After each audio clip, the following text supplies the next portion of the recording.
Here's a little trick for you. We might go the other end. I can't see the bubbles that well there. See all those air bubbles there? We're going to make them disappear.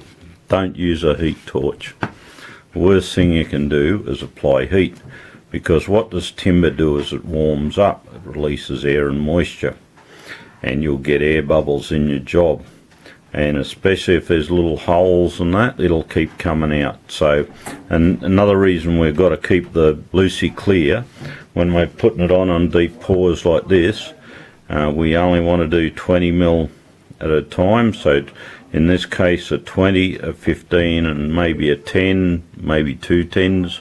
We'll see how we go. We're lucky it's May in Australia, in Sydney, so the temperature's low. Our ambient temperature in here today is only about 17-18 degrees C, so it's going to take a lot for this to warm up.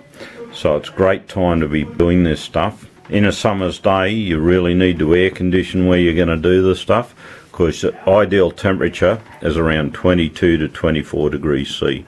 Any hotter and you're going to get exotherm, and once it starts getting exotherms where it generates its own heat, it'll start to take off, and if it takes off it'll get that hot that'll go off in 10-15 minutes max.